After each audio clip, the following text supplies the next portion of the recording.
Good morning. Alright, so today's topic is breathing exercises. These things are very, very important. I do them every day.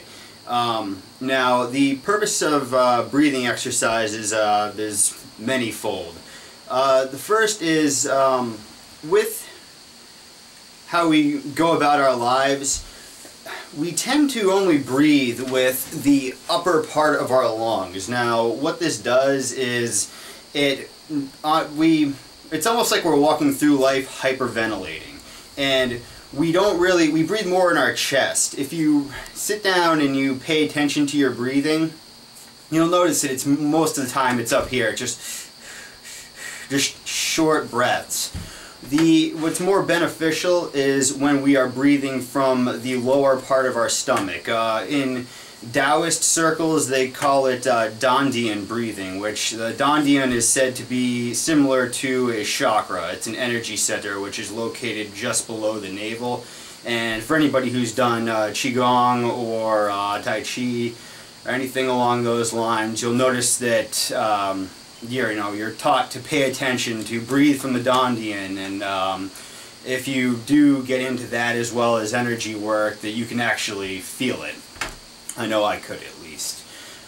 So what we're looking to do here is not only train ourselves to pay attention to our breathing, but also, just deepen that and make that breathing more slow and rhythmic.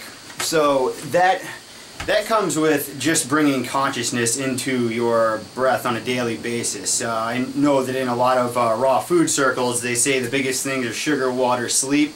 And if I feel a little bit off kilter, I have to look at those three things first. I do that, but I also add in, how is my breathing? When I start to feel off kilter during my day, a little bit spacey or ungrounded, anything like that, it's how is my breathing?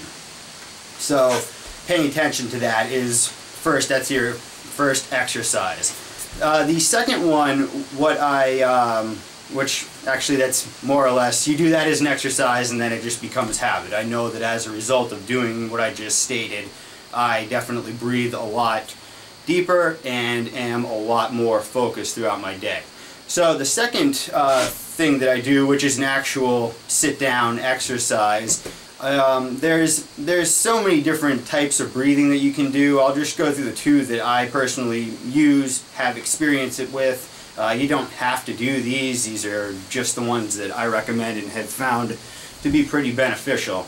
Okay, the first one that I use most often I learned that there's a guy by the name of Wim Hof. He is they call him the Iceman. He just has this uncanny ability to withstand extreme cold. So if you're interested in that kind of thing, look him up. It's on the internet. But I found his method because I had a bunch of interest in the Tibetan art of Tumo, which is raising the body temperature using meditation as well as breath. So this is the breath work that Wim Hof uses, and not only I find it raises my body temperature, which that is one of my goals because I live in a cold climate and I just want to do it to see if I can actually do it.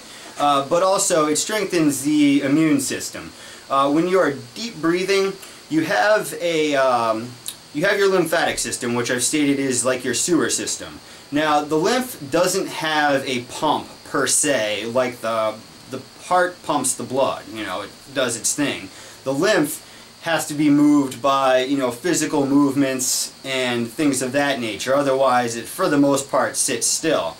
Well, there is we have a part in our body right behind our shoulder, or shoulder blades rather, underneath it. It's called the thoracic duct. Now, one of the purposes of the thoracic duct is to help move lymph. So what happens is when we're doing deep rhythmic breathing, you have this duct where the lymph comes up from the lower extremities of your body, and when you're deep breathing, so when you're breathing in, it slightly pushes in and it squeezes the thoracic duct. When you exhale, it releases. So it's almost like a ball valve, and lymph will just shoot up through that. So you're aiding in the detoxification of your body by doing these deep breathing exercises from a mechanical standpoint.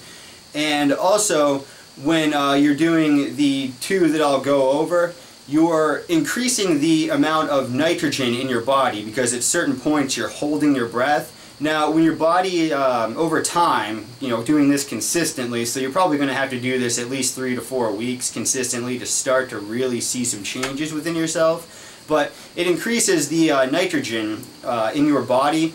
When that happens and you start to breathe again, when that oxygen gets into your body, your body becomes better at utilizing that, because it's almost like it sees that there's scarcity, so it adapts. It's similar to how when somebody goes and climbs Mount Everest or something, a peak of that height, the air gets thinner as they go up, so they need to acclimatize. So their bodies get used to it, to being around less oxygen. So that's kind of on a very, very small scale. That's sort of what we're doing here. And over time of doing these, you also will find that you'll be able to hold your breath longer.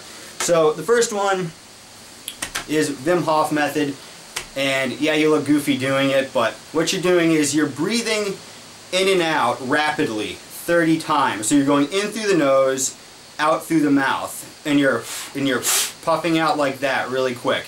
Now, like when I first started doing these exercises, I had a lot of sinus congestion, so if you can't breathe through your nose, just do it through your mouth, but your goal is you want to be able to go in through the nose, out through the mouth. So you just go like this.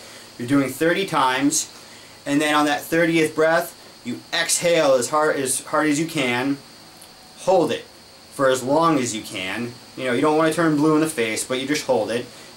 Then after you can't hold it anymore, you do a and you hold that for as long as you can. After you're done, you exhale it out and go right back into the rhythmic breathing. So I'll just do a quick demonstration just so you don't have to sit here and watch me hold my breath for 4 or 5 minutes. Okay, here we go.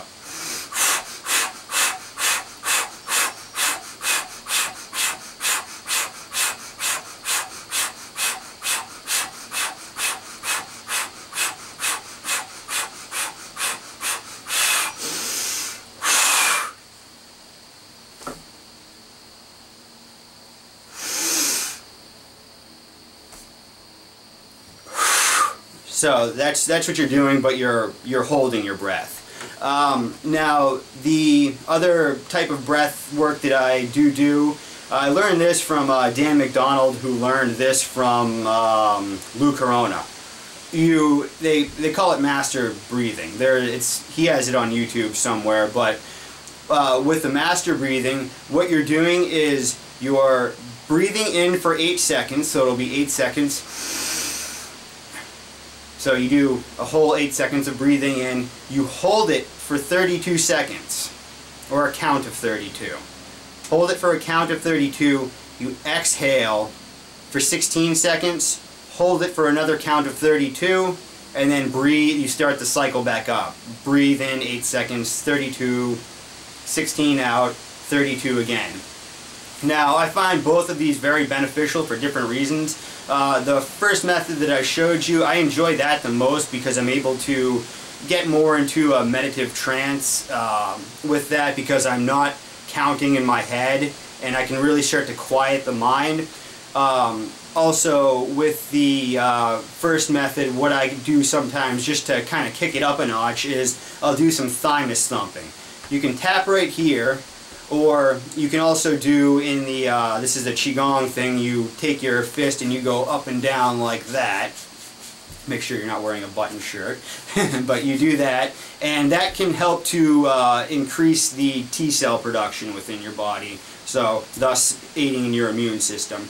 Now, the benefit of doing the other one that I find, the master breath, is that it really does, it helps me work through blockages, because there's times if your mind is off and you're not paying attention to your count, or you're not paying attention to your breaths, you might not exhale enough, so when you go to inhale, you haven't taken in as much oxygen, so really having to sit there and wait till that count of 32 is over can be a challenge.